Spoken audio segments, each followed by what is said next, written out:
Yo te confirmo. Ujú.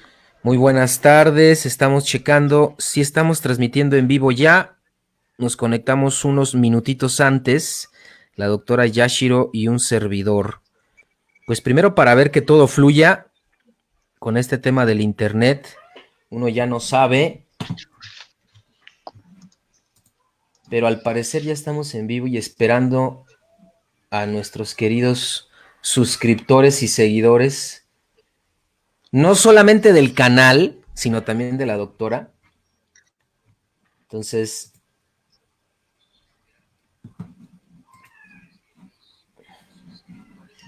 Y no solo de gestión, por ahí me comentaron también un par de ingenieros que estaban como interesados en estos temas. muy bien, ¿no? Bienvenidos a todos los estudiantes, ¿eh? Bienvenidos todos y todas los estudiantes. Nos escuchamos bien, nos vemos bien. Entonces, voy nada más a abrir aquí la plataforma para ver los comentarios de la gente que se vaya conectando. Muy bien, pues bueno, para mí es un honor de verdad presentar a la doctora Yashiro Danaí Cisneros Reyes desde la hermosísima ciudad hermana de Salamanca, allá los hermanos salmantinos y salmantinas. Y voy a leer un poquito del currículum de la doctora Yashiro, que aunque de verdad es que es muy joven, su currículum es muy amplio, sobre todo en la parte académica y en la parte de vinculación con la industria, la parte internacional también. Ella es doctora en administración, estudió su doctorado en la Universidad Autónoma de Durango, con una tesis acerca de aumentar la capacidad exportadora y la competitividad de las pymes de León, México, dedicadas a la fabricación de calzado de piel, una de los clústeres más importantes del estado de Guanajuato. También estudió la maestría en fiscal en la Universidad de Guanajuato, en especial en impuestos al comercio exterior, y también en 2006 al 2010 la licenciatura en comercio internacional en la Universidad de Guanajuato. Es miembro del Sistema Nacional de Investigadores, también ganó un premio por mejor trayectoria de la generación 2011-2013 de la maestría, medallas al mérito universitario 2011, 2012 y 2013, también mejor trayectoria académica, medalla al mérito universitario tanto en la maestría como en el posgrado. Profesora de la División de Ingenierías del Campus Irapuato Salamanca, coordinadora del proyecto Gigaku, que es una colaboración entre la Universidad de Nagaoka, la Universidad Tecnológica de Nagaoka en Japón y la Universidad de Guanajuato, profesora de el idioma japonés. Entonces, konnichiwa, también Konnichiwa. a todos los japoneses y amantes de la cultura japonesa que nos siguen. Profesora del idioma japonés en Mazda, también del idioma japonés en el Centro de Educación Continua.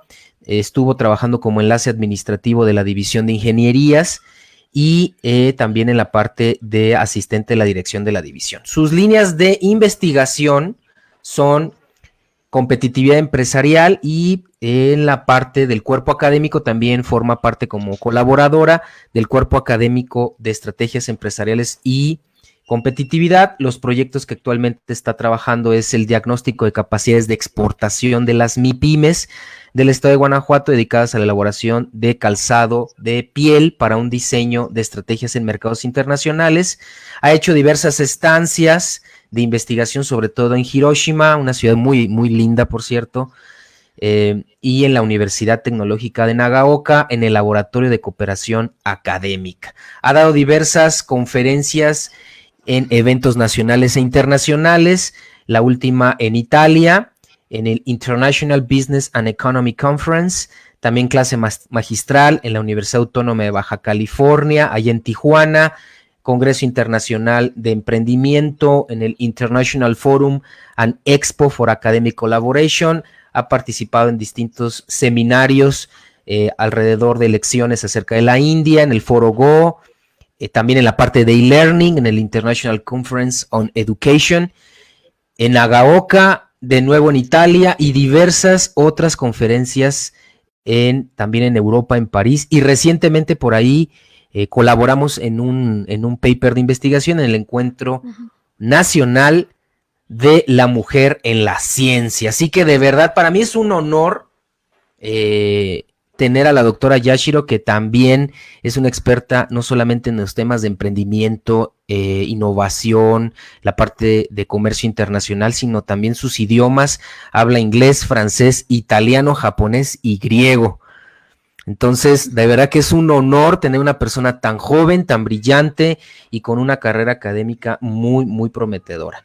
Así que, doctora Yashiro, de verdad le damos la bienvenida y también a la gente que nos está siguiendo, por favor, con la libertad de poder publicar sus preguntas, sus dudas, estamos a la orden.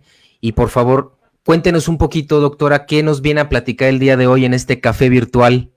Bueno, pues antes que nada, pues agradecer la invitación. De verdad que me siento todavía yo más honrada de que volteen a verme cuando quizá mi trayectoria académica puede o no ser de muchos años, pero que bueno, comparándolo con otros colegas, pues realmente nos falta mucho camino por andar. Entonces, de verdad, un agradecimiento por haberme abierto las puertas, por estar en esta comunidad de Innovatubers.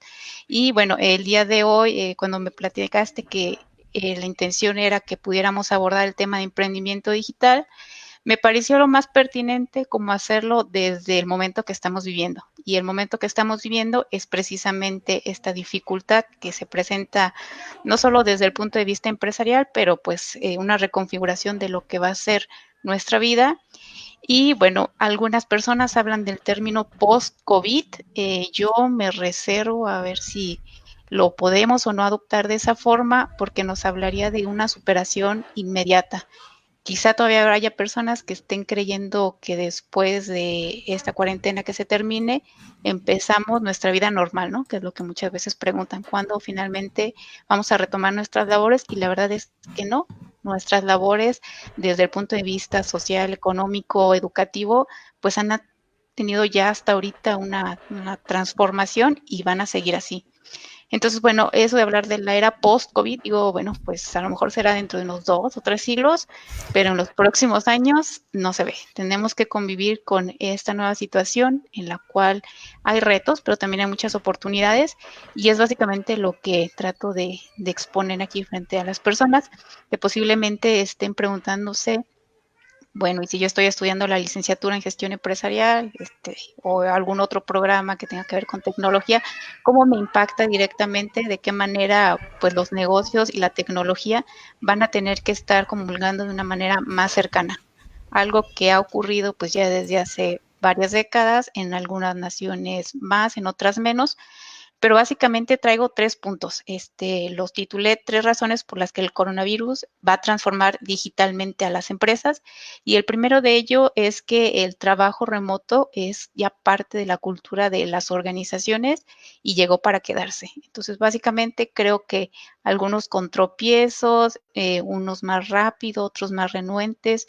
Hay todavía un grupo de empresas y de personas que no han podido integrarse a la ola, no simplemente porque no tengan, digamos que los recursos, sino que muchas veces los recursos digitales están, pero la capacitación, el cómo abordarlos no existe. Entonces, desde el punto de vista empresarial y enfocándolo un poquito más en la parte del empleo, pues básicamente es algo que vamos a tener que desarrollar.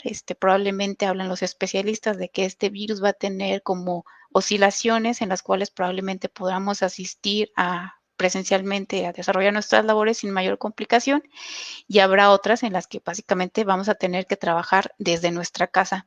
Un dato curioso, 29% de las personas, de acuerdo con una encuesta realizada por Entrepreneur, dicen sentirse más felices con esta dinámica. ¿Por qué? Pues muchas veces tiene que ver con esa parte de tener la cercanía con la familia.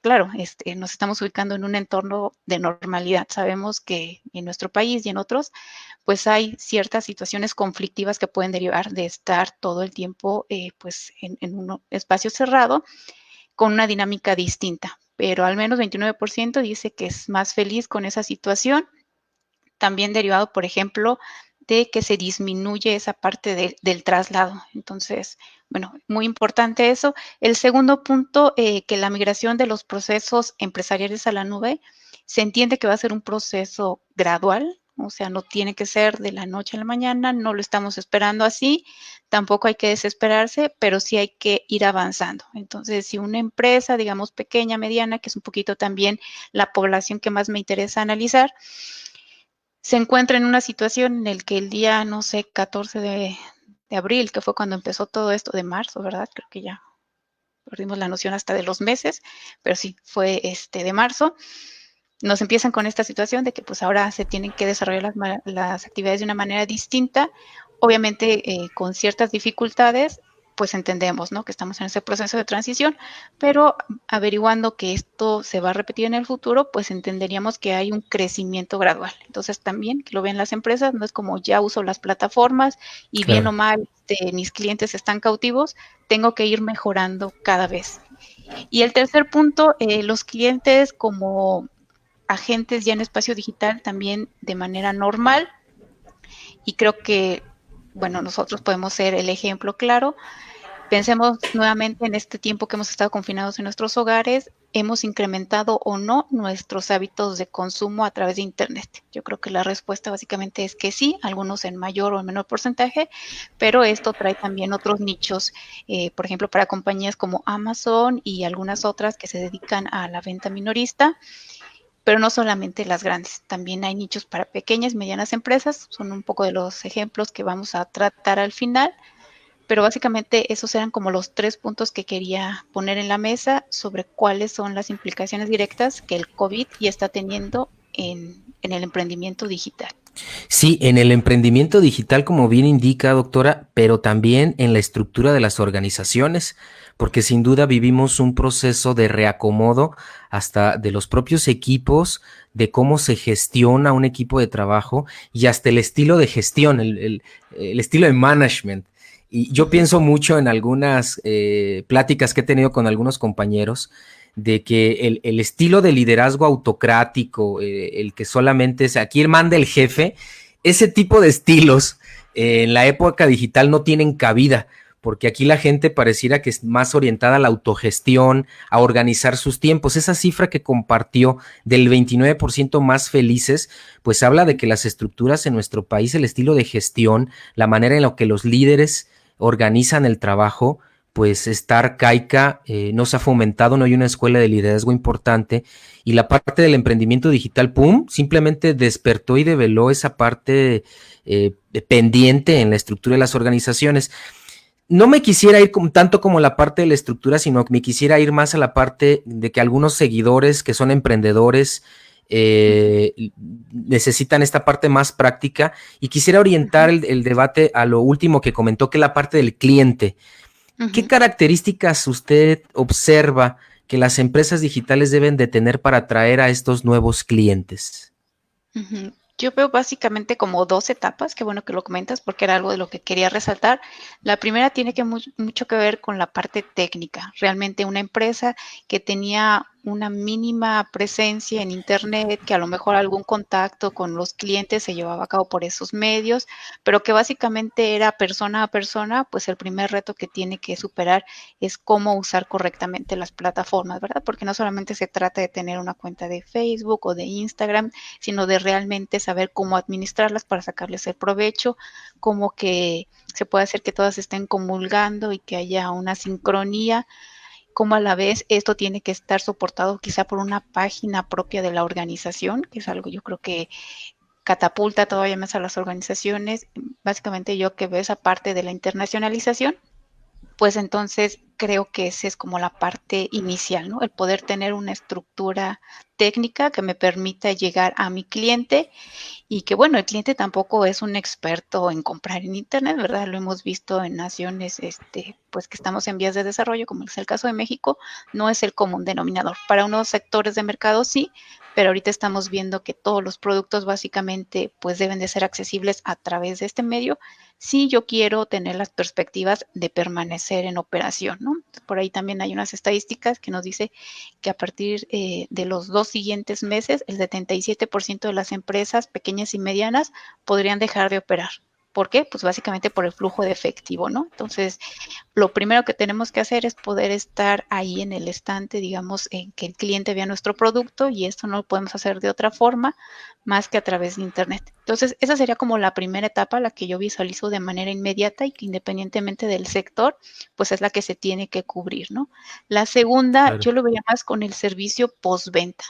Independientemente de que el claro. producto sea algo tangible y sea un consumible, creo que la retroalimentación por parte de los clientes que te puedan hacer acerca de tu producto, es decir, me gustó cómo llegó, no llegó, quizá el servicio de mensajería o de entrega a domicilio que estoy utilizando, ni siquiera depende de mi organización, pero entonces cómo yo tengo la retroalimentación para saber si puedo seguir utilizando ese canal o no. Entonces yo creo que la segunda parte es eso, la retroalimentación, el cómo puedo yo tener contacto con el cliente, pero no solamente para decir recibo sus comentarios y ya, como algunas empresas probablemente lo hagan, sino realmente para identificar esas oportunidades de mejora y entonces sí ir creciendo en este proceso que decíamos inicialmente, ¿no? Una evolución y que se vea que a lo mejor la manera en la cual yo vendía en el mes uno por esta cuestión de la cuarentena, pues no va a ser la misma forma en la que yo vendo a lo mejor en diciembre, porque ya tuve ese proceso de crecimiento. Entonces yo creo que eso es lo más importante,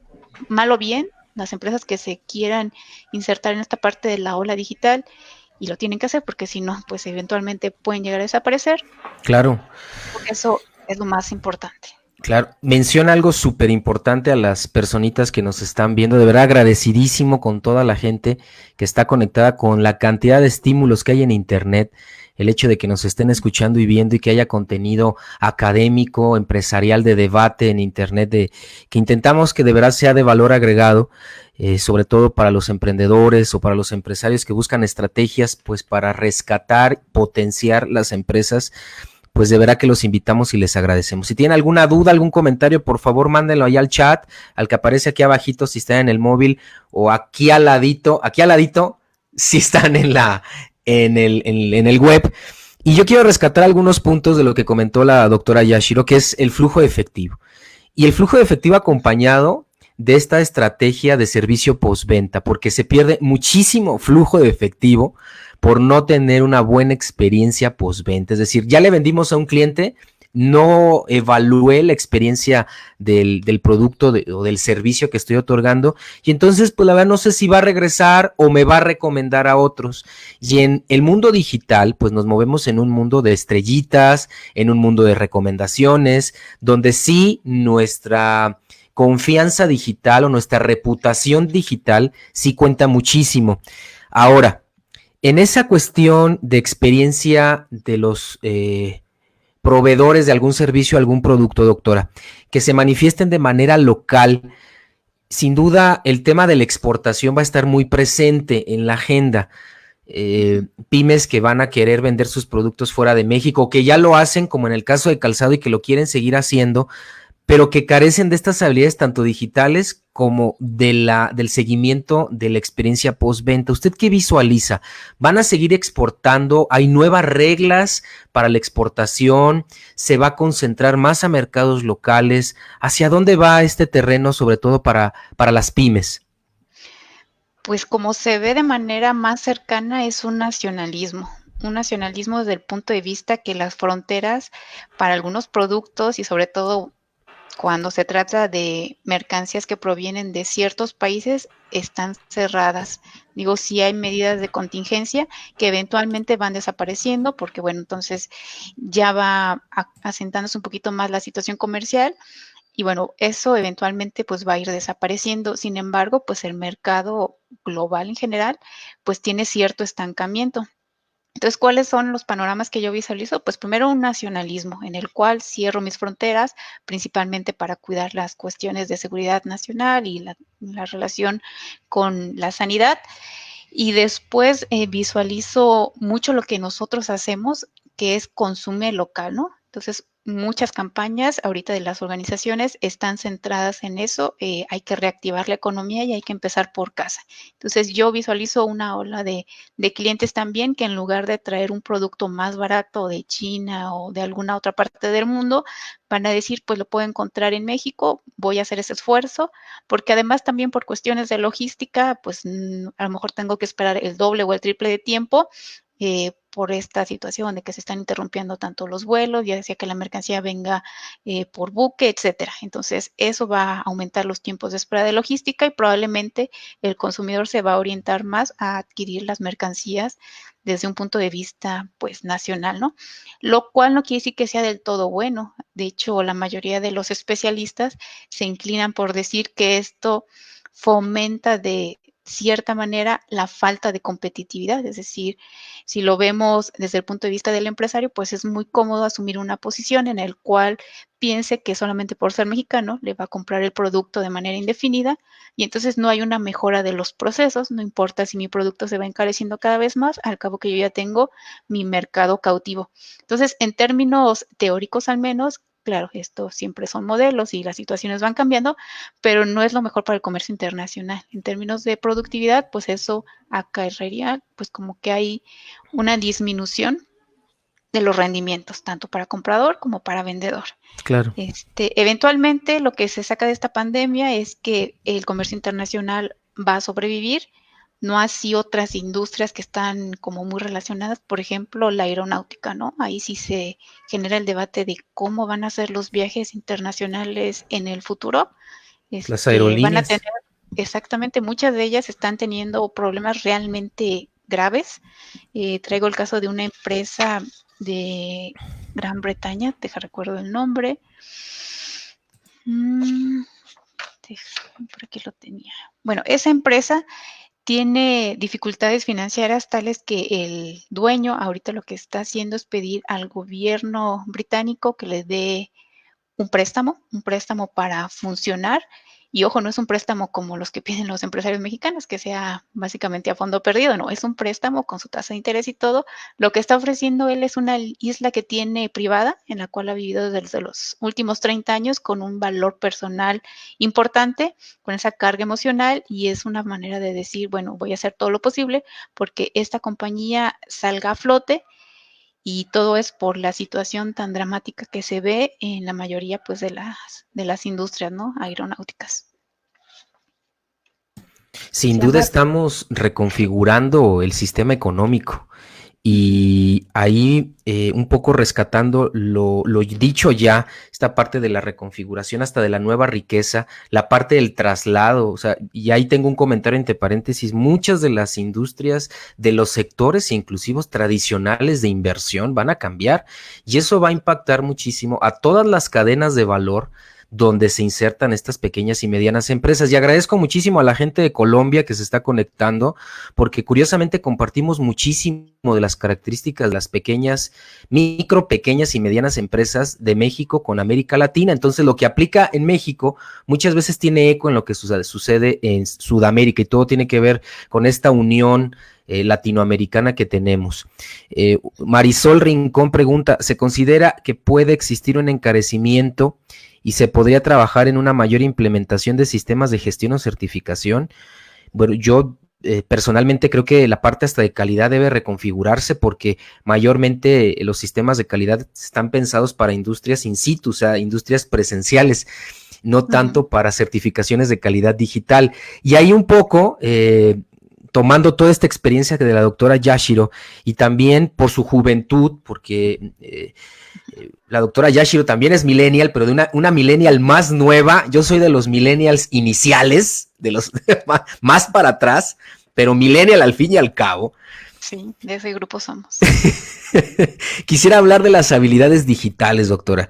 ¿Qué habilidades digitales usted considera que debe de tener al día de hoy un microempresario para que su organización, su empresita micro, chiquita o mediana, pues pueda prosperar en nuestra nueva economía? Es una pregunta también muy interesante porque dependiendo de cada sector, pues obviamente los requerimientos van a ir variando. Una de las digamos, sugerencias que se hace a los gobiernos en este momento, porque nuevamente yo me enfoco mucho en lo que son pequeñas y medianas empresas, incluso micro, pues son las que están más desprotegidas, bien o mal, una empresa grande, transnacional, que ya ha estado llevando a cabo actividades de exportación o de importación, ya tiene como cierto grado de madurez que le permite enfrentar de una mejor manera, no quiero decir que tampoco sin dificultades, pero que más o menos pueden ya ir sorteando, es decir, ya tengo mis sistemas, ya solamente se trata de adecuarlos, a lo mejor a lo que comentábamos al principio, que el empleado pueda seguir en tiempo real cuáles son, por ejemplo, no sé, los niveles de stock que tengo en mi empresa y que no solamente lo pueda monitorear desde mi fábrica. Entonces, a lo mejor eso son como adecuaciones menores que se pueden ir haciendo de manera gradual, pero el caso de pequeñas y medianas empresas o en el caso de estos emprendedores que apenas están pensando en abrir su organización y que dicen, bueno, pues me llegó esta situación del COVID, ¿la abro o no la abro? Pues bueno, yo creo que ellos deben de tener como un respaldo todavía mayor y una de las recomendaciones de las políticas que está sugiriendo el Banco Interamericano de Desarrollo es que estos apoyos se den a través del gobierno federal, que ellos generarían como una especie de plataforma en la cual se van a ir como suscribiendo probablemente cada uno de estos empresarios, pequeño, mediano o micro, y que entonces va a ser un acompañamiento, pero un acompañamiento profesional y que a lo mejor yo eso es lo que veo, una manera más directa, bueno, tampoco soy especialista en economía pública, pero por ejemplo esto de darle el dinero a los microempresarios, pues sí se les va a dar, van a tener a lo mejor oxígeno 1 o 2 meses, porque pues tampoco es una cantidad de efectivo así brutal como para que resuelva su situación económica, pero me pregunto cuál sería el efecto que ese dinero a lo mejor se empleara en generar una plataforma de ese tipo y en el cual vas a tener tú como microempresario un especialista que te va a ir asesorando, por ejemplo, en los procesos de calidad, esto tan importante que comentaban, y entonces es algo que por las mismas economías de escala, un término que yo creo la mayoría de nosotros recordamos y que tiene que ver que a mayor población, en este caso de empresarios atendidos, pues menor es el costo del especialista. Entonces, a lo mejor ese tipo de plataformas valía la pena explorar, digo, es muy temprano, pero creo yo que el efecto multiplicador se ha visto en otros escenarios, es mayor si se obtiene como un esquema en el cual se esté atendiendo a la población en conjunto y no de manera aislada. Porque, pues nuevamente, tengo yo esas reservas. Habrá empresarios a los cuales les sirva mucho ese apoyo que se está dando de manera federal y que, bueno, en estos 2 meses puedan reconfigurar y puedan empezar pues, a tener su funcionamiento como lo están planteando las nuevas realidades. Sin embargo, habrá otros que no, que básicamente a pesar de ese esfuerzo tendrán que cerrar y entonces ese recurso, pues básicamente fue algo que no sirvió de mucho, que no hubo una repercusión real en el bienestar de la población.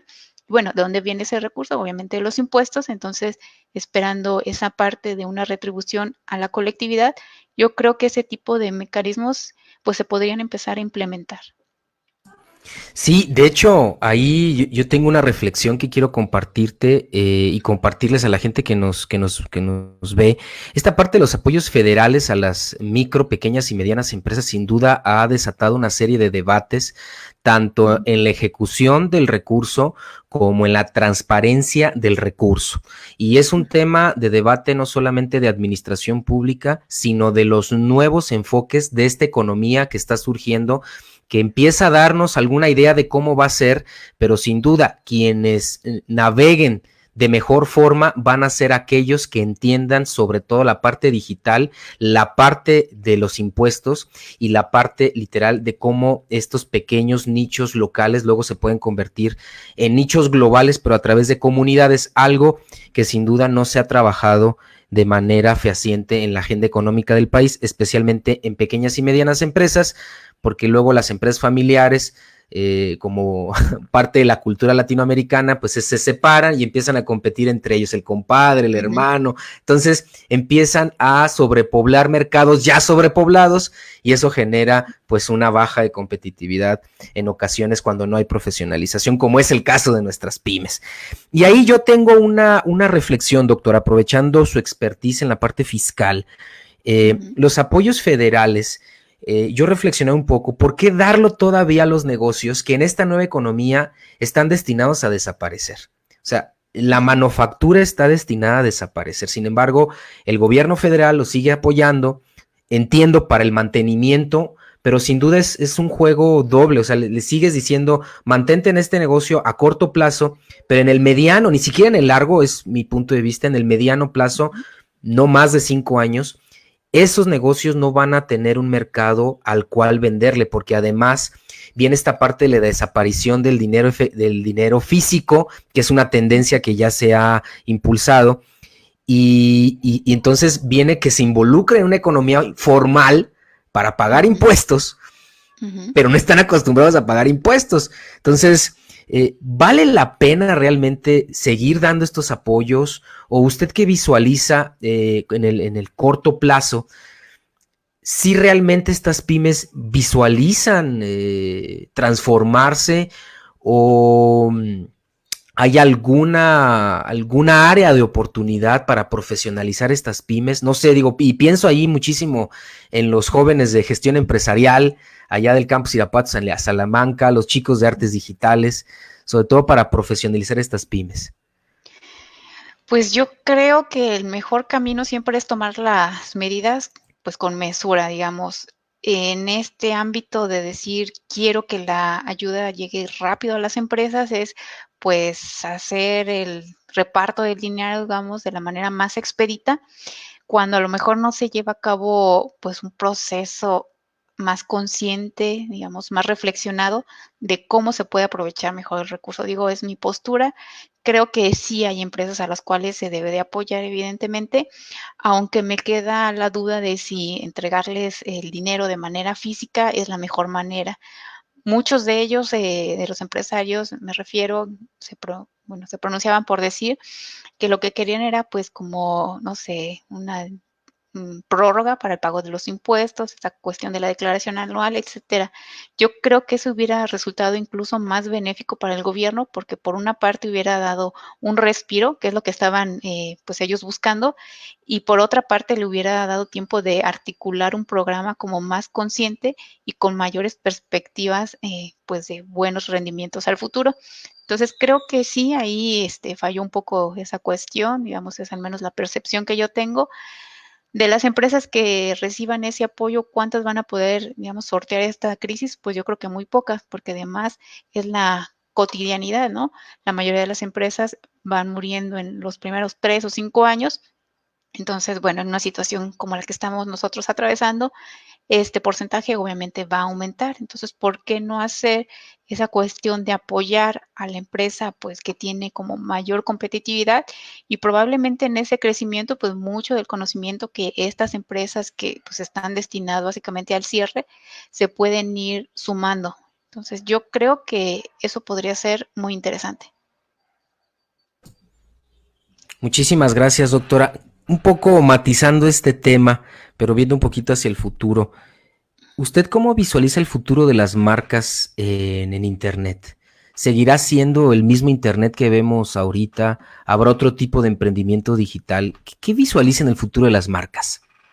Bueno, eso es muy importante porque era un poquito lo que te comentaba yo al principio, que me gustaría también abordar en esta plática que estamos teniendo ejemplos, por ejemplo, bueno, valga la redundancia, de organizaciones que han surgido en esta situación del COVID.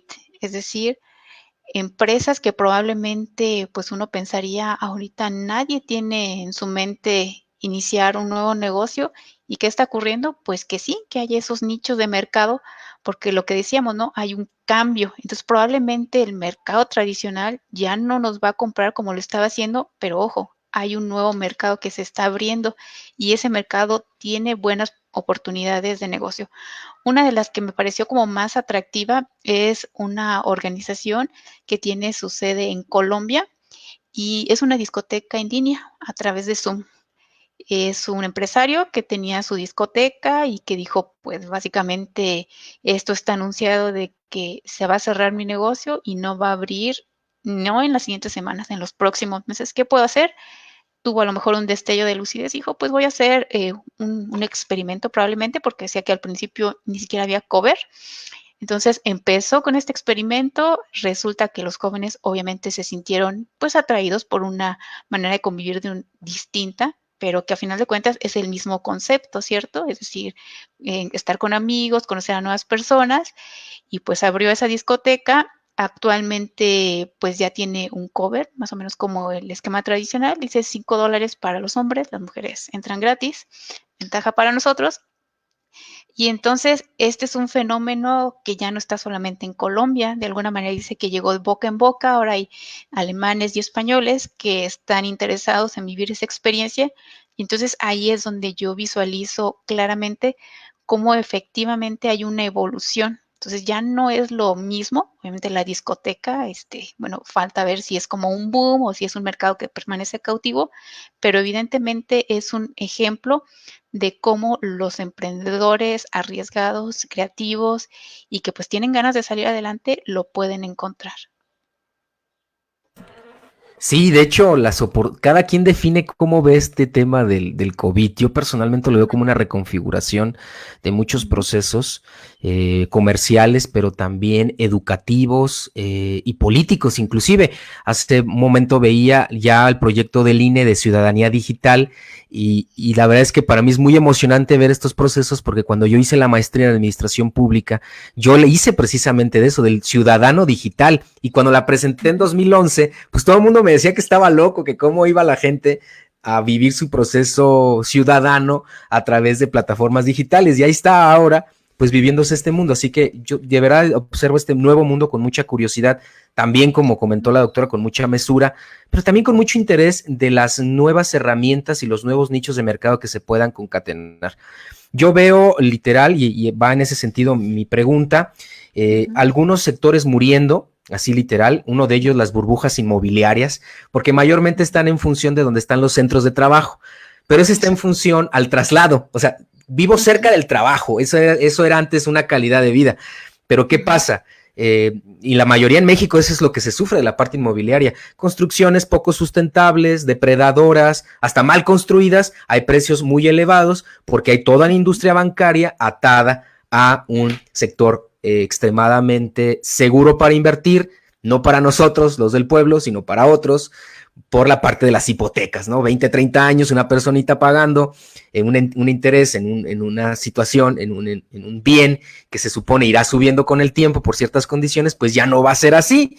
Entonces todo eso va a reconfigurar el inmobiliario. Dos, la parte de la aeronáutica, como ya mencionamos. Y tres, y ahí sí tendremos a ver si un espacio para discutir la parte educativa, que ese es todo un debate.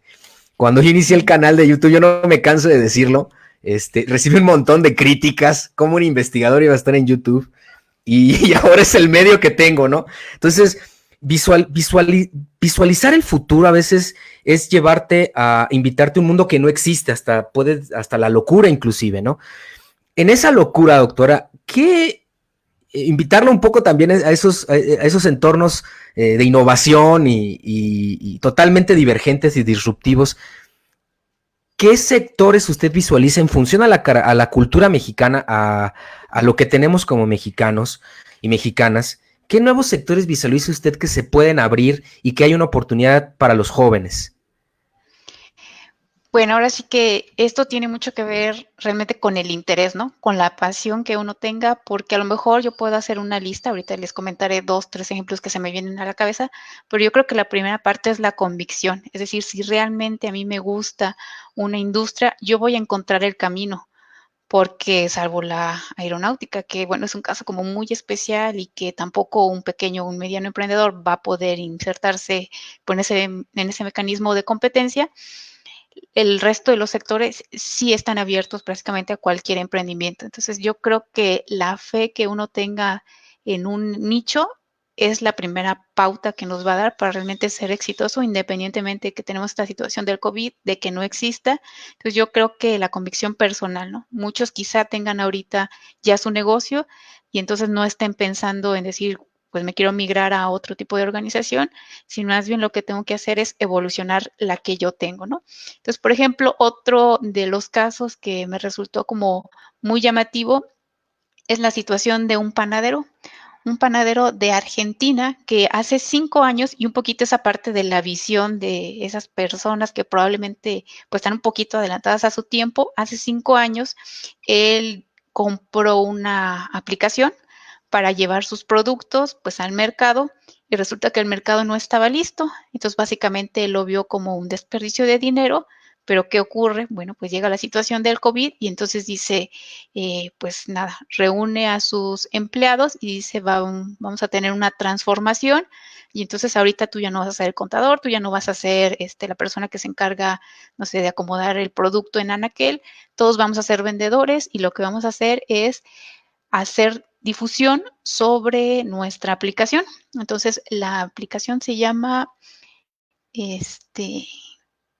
Quiero Panet, y básicamente ahí pues está a la disposición del consumidor final una lista de inventarios. Por cierto, este producto es congelado. Entonces aquí yo lo veo como un área todavía de mayor oportunidad para las empresas mexicanas, por ejemplo, de pan ahorita, que pues no tienen un flujo a lo mejor pues tan dinámico como lo venían manejando, además porque el producto es sensible y está expuesto y toda esta cuestión de empaque que no existe, que quitaría un poco la cuestión también artesanal y que simplemente de manera productiva pues no es viable. Entonces, ese tipo de emprendimientos yo creo que son como el futuro inmediato, ¿no? Y es que hablando sinceramente, la mayoría de nuestras organizaciones pues no tienen un grado de tecnología muy avanzado. Entonces, ese tipo de mecanismos que te permiten ofrecer tu producto a una persona en tiempo real y que básicamente se lo llevas a la puerta de su casa, pues tiene también ciertos retos, ¿no? ¿Cuáles son algunas de las limitaciones? Obviamente, pues cuál es la cobertura, dice entonces la aplicación básicamente te descarta o te admite como un posible cliente. Si estás muy lejos, pues obviamente no te voy a llevar una o dos piezas de pan, simplemente no me resulta costeable. Creo que ese es otro de los retos, el tratar de identificar cuáles son los límites y que la empresa pueda saber dónde va a estar mi rendimiento, porque obviamente soy una empresa que estoy convencida de que quiero trabajar en esto, pero también, ¿no? La parte de las finanzas es básica, es crucial y bueno, yo creo que ese es uno de los retos también importantes que se tienen ahorita. Mencionó algo muy importante, doctora, que es la cuestión de las finanzas. Yo creo que es un elemento ahorita de mayor preocupación, sobre todo para las empresas familiares que dependen del ingreso y de estos balances contables cada mes, pues para enfrentar los gastos que de la familia se erogan. Y ahí me gustaría que pudiera recomendar a los que nos acompañan alguna estrategia, tanto financiera, pero también digital, para minimizar como el impacto financiero y que puedan, pues de alguna manera, tener como un salvavidas durante esta contingencia. Bueno, una de las primeras estrategias que yo recomendaría de manera general es no deshacerse de la fuerza laboral. Porque a lo mejor es la manera más sencilla en la cual yo digo, pues voy a recortar gastos y entonces la persona que tiene 15 o 20 años conmigo, pues lo siento mucho, pero ya no va a poder seguir trabajando y yo veo eso como un alivio financiero. De manera inmediata puede ser así, pero ¿qué pasa con todo ese conocimiento, con toda esa experiencia, la relación a lo mejor con los clientes que si yo estoy en mi oficina no la tengo y entonces no hay esa cercanía o no hay esa lealtad de la marca en mi consumidor? Quizá esa yo sería la primera recomendación, no ver como el descarte del personal la manera más rápida y más eficiente de salvar un negocio. O sea, yo entiendo que hay una situación de contingencia, pero también entiendo que en la manera en la cual yo me ponga creativo y como el caso de la panadería que decíamos, en lugar de hacer tal labor que ya estaba muy arraigada pues en la organización, ahora te vas a dedicar a las ventas, eso también es un reto, porque a lo mejor una persona no tiene el talento totalmente desarrollado, pero me pongo a pensar qué pasaría con la motivación de una persona, en este caso un empleado, que sabe que yo como jefe de la organización, en lugar de descartarlo por ser la manera más fácil de ahorrar recursos, me preocupo de él como persona, con esa integridad moral que entonces haga que voy a poder tener a lo mejor un cliente, pero también un empleado con mayor lealtad. Eso evidentemente en una situación como esta, yo creo que es incalculable. Entonces, mi primera recomendación sería básicamente esa, tratar de invertir en la parte del capital humano. toca un tema fundamental, doctora, que es capital humano. Yo en la mañana y como una pequeña storytelling, yo estaba dibujando con mi hija tiene un libro y estábamos dibujando unos animalitos y empezamos como a visualizar el mundo del futuro. Y yo cuando estaba dibujando con ella, sin duda me preguntaba qué mundo le va a tocar a mi hija y qué competencias necesita desarrollar para enfrentarse. O sea, yo como papá decía, ¿cómo la preparo? Y me queda muy claro que una de las principales habilidades no solamente es lo digital, porque a veces yo como profesor de educación superior, no sé si a usted le pasa y a la gente que nos siga si es profesora, los estudiantes creen que las habilidades digitales es mandar un correo, tener Facebook, poner un tweet o un post en Instagram. Y las habilidades digitales no se resumen a las habilidades técnicas, sino a generar, desde mi punto de vista, relaciones genuinas, auténticas y de valor agregado utilizando la tecnología y sobre ese entramado generar todavía riqueza, porque ese es el verdadero tema, generar riqueza, porque esa riqueza va acompañada de competitividad, va acompañada de productividad, va acompañada de empleo y toda esa formulita sin duda es el bienestar, que suena muy bonito luego en los libros de economía o en los manifiestos de las agendas nacionales de desarrollo, pero bajarlo a la práctica sin duda termina en un elemento fundamental que son las competencias que todas y todos abonamos en esta nueva economía, ¿no? Y ahí va un poquito mi reflexión, doctora. ¿Qué, qué cambios tienen que hacer los jóvenes? Porque yo los veo, a menos a mis estudiantes, de repente como el sistema me debe, ¿no? O sea, a ver, yo estoy aquí, me siento, voy a clases, dame sistema, ¿no? Y veo muy poca de esta capacidad proactiva, creativa, disruptiva. Yo hasta les digo, sean rebeldes, jóvenes, eh, porque lo que el mundo requiere es este tipo de características, sumadas a otras. No sé, me gustaría muchísimo desde su perspectiva como profesora, como educadora también, siendo además, como lo comentaba, millennial más cercana a ellos, ¿qué características usted observa que son necesarias en esta nueva economía? Pues retomo el punto que dijiste, yo creo que es algo clave, ser rebelde, pero ahora sí que yo le agregaría ser rebelde con causa.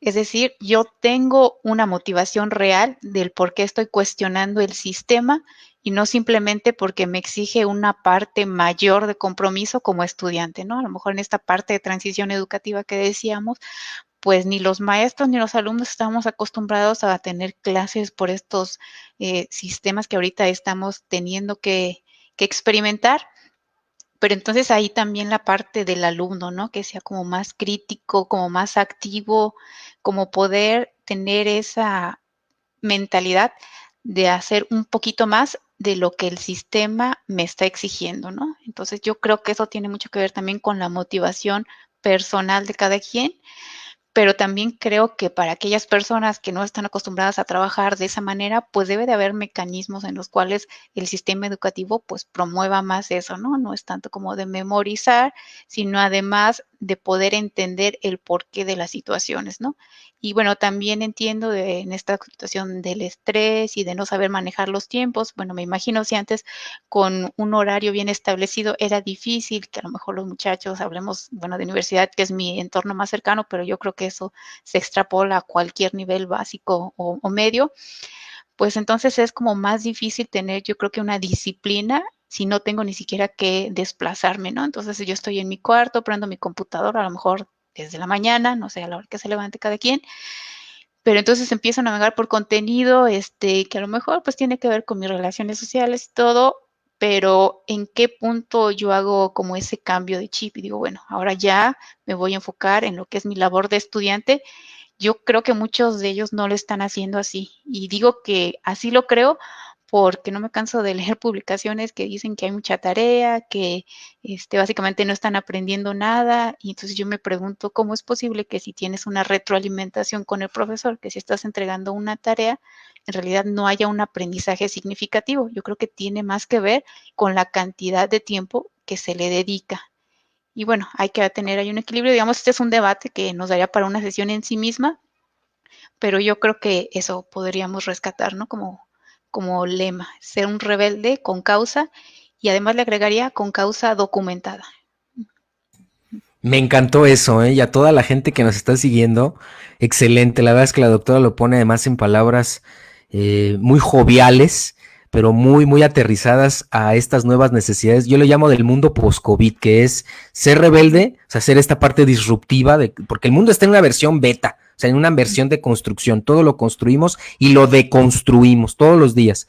Pero también desde esta cuestión con una causa muy documentada, muy filosóficamente aterrizada, y eso involucra la parte intelectual, pero también la parte emocional. Saludos por allá a la gente que se está conectando, de verdad muchísimas gracias a la gente de Aguascalientes, a Rocío, a Felipe, compañero del doctorado allá en Aguascalientes, a la gente de Colombia, de verdad muchísimas gracias. Manden sus preguntas, aprovechen a la doctora Yashiro Cisneros, la verdad es que tiene muchísima experiencia también en la parte internacional. Y antes de pasar con la última pregunta, porque ya casi se nos va la hora, yo sí quiero que pudiera compartirnos una pequeña comparativa entre lo que usted ha visto de manera internacional y el entorno de negocios acá en México.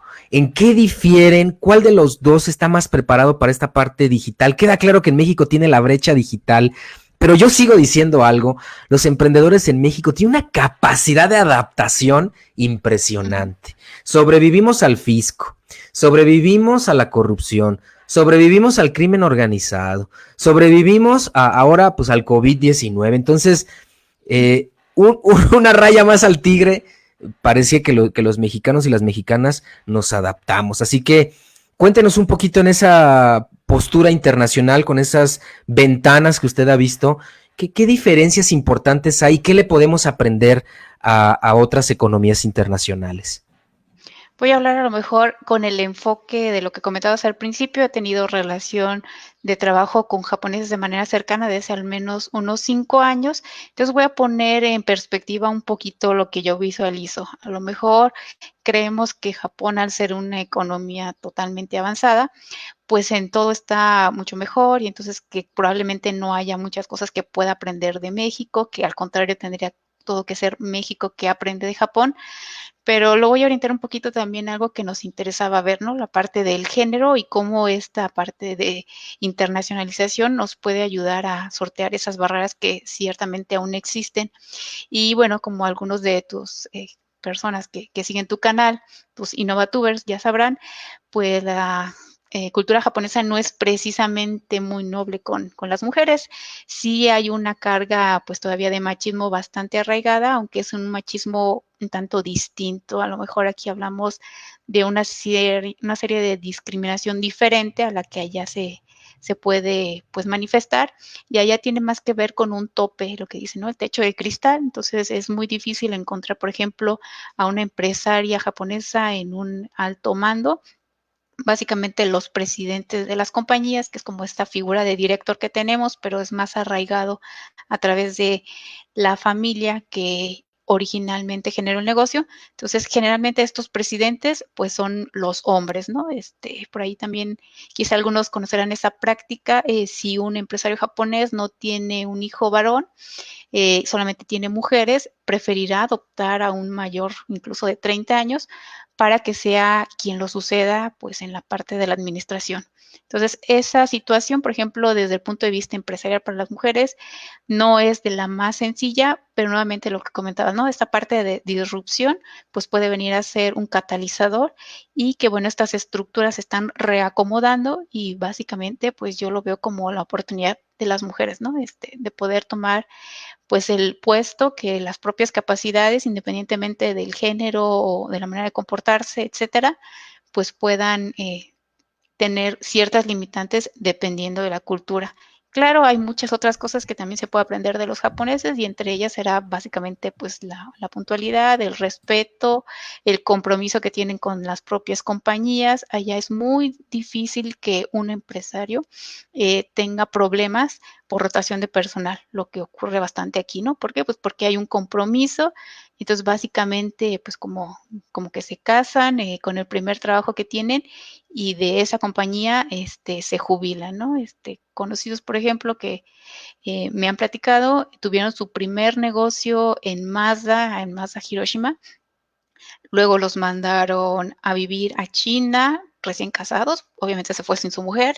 Después de eso se fue a Estados Unidos, allá creo que sí lo acompañó la mujer, y luego viene y se instala aquí en México, nuevamente pues solo. Entonces eso habla de un nivel de compromiso que solamente se alcanza pues sí con una parte cultural, pero también con un soporte, lo que decíamos, ¿no? También al principio, que veamos que la organización pues se preocupa por mí, no solamente por ser un número de empleado, sino por ser una persona que está llevando a cabo su desarrollo social a través del trabajo, ¿no? Esto que se dice que el trabajo dignifica, bueno, así debería de ser en teoría.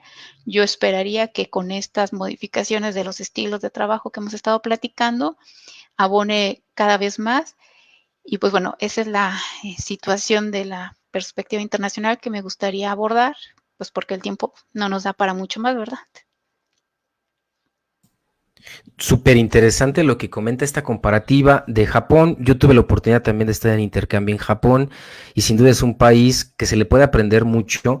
Esta parte del trabajo, como bien menciona, doctora, no hay tanta rotación, pero sin duda los sacrificios familiares son muy importantes. De hecho, una de las reflexiones que hablaba más cuando yo estuve en intercambio en Japón, pues era esta parte de la familia, ¿no? Japón tiene indicadores por ahí de cuestiones de cohesión familiar, suicidio, pues algo elevado, y en función tiene que ver con esta cuestión, porque para el japonés el trabajo está en primer lugar. El trabajo y después todo lo demás, muy diferente a la cultura latina. Y sin duda, como menciona, no simplemente es aprender de ellos, sino que ellos también tienen un montón de cosas que nosotros podemos aprender. Al fin y al cabo, esta cuestión del COVID, creo que en esa reflexión lo que nos invita es que las fronteras cada vez son menos útiles. Ujú. Tenemos que pensar más en una cuestión global y si hay tradiciones o cuestiones culturales, pues pertenecen a una región que sin duda se debe ser tolerante, ¿no? La maestra Lucrecia desde Cúcuta, allá en Colombia, lindísima Cúcuta, aprovecho para saludar a esa tierra tan linda, aquí en vivo y en directo. Excelente conferencia y pregunta, doctora, ¿cómo deberían desde su punto de vista reorientarse los contenidos académicos para que promuevan en los jóvenes un espíritu innovador? ¿Qué nos puede compartir, doctora? Yo creo que aquí se toma un tema clave, que es la colectividad, es decir, que el profesor no sienta que tiene toda la responsabilidad del contenido, del desarrollo, de una presentación armónica, pero a la vez de una manera de tener que estar respondiendo casi a las dudas, las tareas todo en tiempo real. Yo puede ser muy abrumador, lo veo desde el punto de vista del profesor, y lo comentaba, yo también ya he sido alumna desde hace varios años netamente en estas plataformas digitales, pero sí creo que en esta situación, sobre todo de una contingencia que pues no estaba planeada y que entonces el profesor siente que puede ser abrumador para él generar todo el contenido, yo creo que valdría la pena como hacer un poquito la política, la comparativa que yo comentaba a nivel federal, es decir, tomarse un poco de tiempo y planear bien cuáles son los mecanismos para entonces implementarlos. Yo también creo que en ese afán de a lo mejor decir rápido quiero no perder ni una clase y entonces voy llenando el contenido y lo hago de manera aislada, no tengo contacto con mis profesores, digamos, mis colegas de las mismas áreas. Yo creo que esa ha sido una debilidad, el tratar de querer hacer todo de una manera individual cuando a lo mejor ese trabajo colaborativo yo creo que sería muy rescatable. Obviamente esto debería de tener como cierto respaldo, ¿no? Por parte de las universidades y si estamos hablando de que se junta un grupo de 3, 4, 5 profesores de un área, pues a lo mejor no van a alcanzar a desarrollar pues todos los materiales de las materias que están impartiendo, pero creo que sería más valioso que probablemente, no sé, el porcentaje que se alcance de esas materias sean impartidas de una manera mucho más didáctica para el alumno, donde sienta que realmente está aprendiendo y donde el profesor tampoco sienta que se le está yendo toda la vida, pues en dedicarse al trabajo, ¿no? Por ahí no me canso tampoco de ver memes donde dice que el profesor, pues nunca deja de serlo, hasta en sus sueños básicamente, y yo creo que eso tampoco es sano, o sea, no podemos decir que eso sea una situación que pueda sostenerse a lo largo de los meses. Yo creo que hay que cuidar, pues eso, el balance. Y entonces mi recomendación sería básicamente eso, ¿no? Poder establecer grupos de trabajo donde se flexibilicen pues las cargas y donde se llegue a una cantidad de contenidos impartidos, vamos a decirlo en términos numéricos menor, pero en calidad mucho mayor. Entonces, tanto profesor como alumno probablemente termine más feliz. Coincido totalmente con su análisis, doctora. De hecho, yo me atrevo a decir, yo soy un poco más radical. Yo creo que para responder a la pregunta de la maestra Lucrecia, profesora ya en Colombia, tenemos que entender la estructura de la educación y que es un sistema a veces como la serpiente que se come la cola.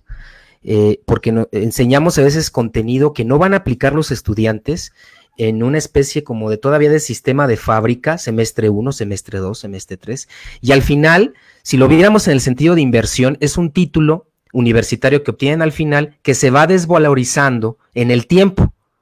¿Por qué? Porque el contenido que le estamos dando no necesariamente atenderá las necesidades al futuro. O sea, pensar en carreras de 3, 4 años, en este esquema donde el mundo está cambiando cada 2 semanas, es del siglo XX, pero no del siglo XXI y más de la era post-COVID. O sea, el siglo XXI es un nuevo siglo XXI. Y yo voy por la reestructura del propio sistema, las universidades que vuelvan a ser realmente centros de conocimiento y que las clases sean tanto dialécticas, esta cuestión de la mayéutica, o sea, regresar a la pregunta y a la respuesta.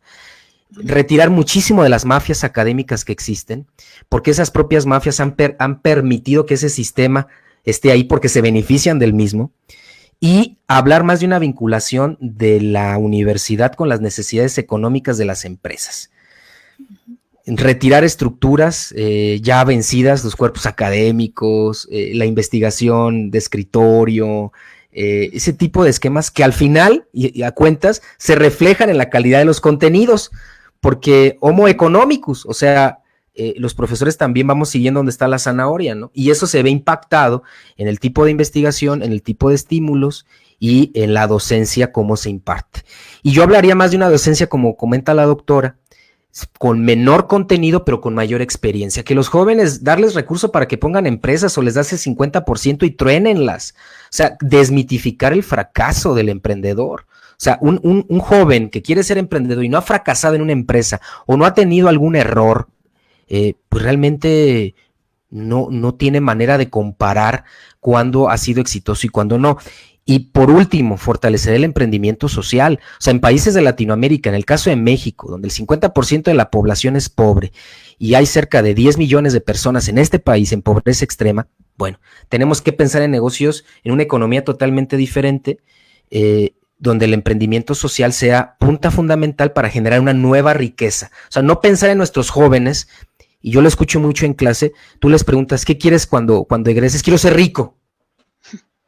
Quiero tener un Ferrari, quiero que la novia de Cristiano Ronaldo esté aquí también. O sea, no hay cabida, no es un mundo infinito, es un mundo finito, además la riqueza está finita. Entonces, yo creo que trabajar mucho la parte de valores, pero esa parte de valores va a estar reflejada por la propia estructura. O sea, no podemos enseñarle algo a nuestros estudiantes que las propias universidades no tienen su estructura, ni en sus liderazgos, tienen que ser congruentes. Y ese es el verdadero reto. Por eso digo que yo soy más radical. Yo soy el rebelde entendiendo la causa, como diría la doctora Yashiro, pero la causa es muy clara. Las organizaciones educativas se deben reconfigurar, se deben rediseñar.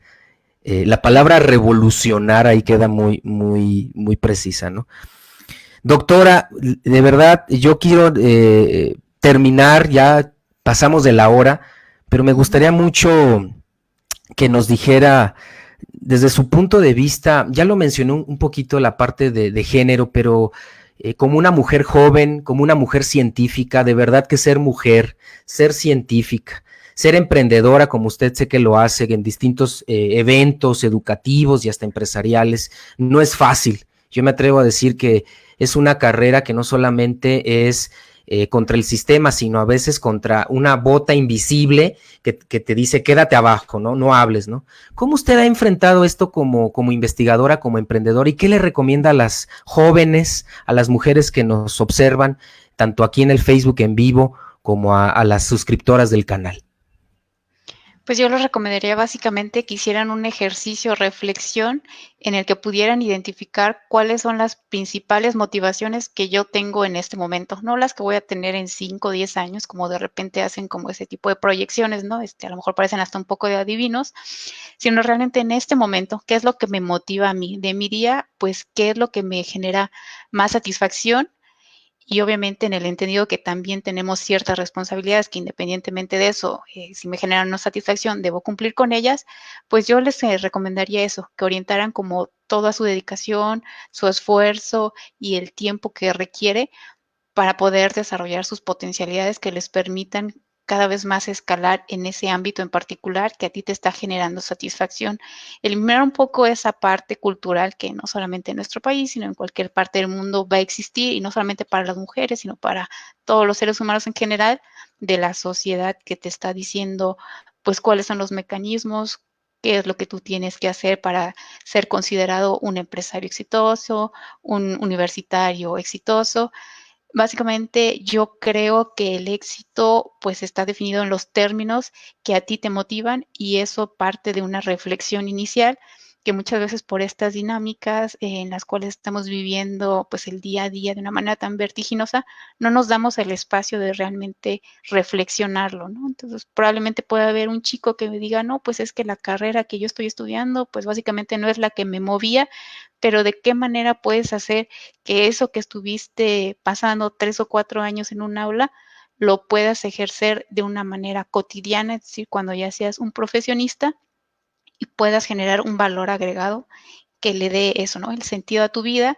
Y en ese sentido, yo creo que no habrá como sacrificio que no valga la pena. Entonces, si la causa, como lo volvemos a retomar, es la correcta, definitivamente el tiempo y los recursos que tú estés invirtiendo los vas a ponderar de esa forma, y los resultados van a llegar de manera inmediata. Entonces, pues yo creo que el éxito financiero es uno de ellos. No solamente ese existe, sino de realización personal, de poder apoyar a otras personas que compartan tus mismos sueños e ideales, pero básicamente parte de eso, ¿no? De una reflexión y de un replanteamiento donde los valores, y pues los valores ahí nuevamente, pues en escala pueden variar de persona a persona, pero sean los correctos, sean los que a ti te estén moviendo y puedas tener la satisfacción al final de tu día de que esas 24 horas fueron dedicadas de la mejor manera en la búsqueda, ahora sí, de tu felicidad personal.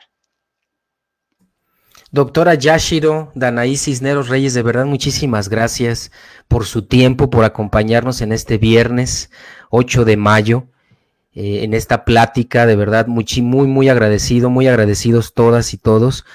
Yo les comparto si hay alguna pregunta, alguna reflexión final para la doctora, con todo gusto. Si hay una pregunta después, con todo gusto, también yo se la transmito a la doctora Yashiro para que pueda comentarla y compartirla ahí en el Facebook. Y yo de verdad agradecerles también a la gente que está conectada. Hay 11 personitas y de verdad, aunque fuera una personita, con la cantidad de estímulos que hay en Internet, también la parte de los indicadores de Internet van a cambiar de manera radical. Entonces, agradecerles, cada viernes va a estar este café virtual, el próximo viernes 15 tenemos la presencia de la maestra Alejandra Álvarez, y el próximo viernes 22 al ingeniero Fernando Valderas de Grupo SSC, donde también estaremos hablando del tema de recursos humanos con la maestra Alejandra y el tema pues empresarial, cómo lo vive un empresario, cómo está adaptando su empresa tecnológica en esta época tan compleja, tan diversa, ¿no? Entonces, doctora Yashiro, una última reflexión que quiera regalarnos, cómo se sintió, a ver qué día la invitamos a salir ahora en el canal de YouTube, en un videoblog, hablando Claro que sí. de lo que vive un profesor millennial. Sí, ¿verdad? Tendríamos mucho material para hacer, no solo uno, sino varios capítulos ahí, toda la serie. Bueno, algo que sí quisiera comentar, el nombre de la persona, ¿recuerdan? Por ahí que se me fue. Richard Branson es el empresario que está ofreciendo su isla para salvar Virgin Atlantic, que es como la aerolínea. Entonces, por ahí si alguien se quedó con la duda, investigue un poco más cuál ha sido la evolución. Y digamos que es también como romper el paradigma, ¿no? De cuál es el nuevo magnate de negocios, que pueda tener futuro, pues en la nueva reconfiguración que se está llevando a cabo. Y pues nada, agradecer muchísimo la oportunidad de platicar un poco, siempre es como gratificante, ¿no? El poder expresar las ideas, que lleguen a las personas a través de estos medios. Bueno, desafortunadamente no puedo tener como mucho intercambio con las personas, pero bueno, que se sientan libres las personas que estuvieran acompañándonos en esta charla de poder enviarme algún mensaje, algún correo, quieran indagar alguna situación que no fue abordada con la suficiente profundidad, yo estoy abierta, porque de eso se trata, ¿no? De crecer y pues como dice, ¿no? Que estamos juntos, aunque no sea físicamente, pero a través de todas estas herramientas, básicamente la distancia pues no existe. Doctora, de verdad, muchas gracias. Ana Torres, saludos. Marisol Rincón Ávila, muchas gracias. Clarita, gracias por compartirnos estos temas tan interesantes, doctora, siempre impulsándonos a proponer y a ponernos en acción. Con ese último mensaje tan bello, nos vamos. Les agradezco muchísimo su tiempo. Doctora, saludos hasta Salamanca. Que pasen una hermosa noche y nos vemos el próximo viernes aquí en un café virtual con Paco Álvarez. Chao. Muchas gracias, nos vemos.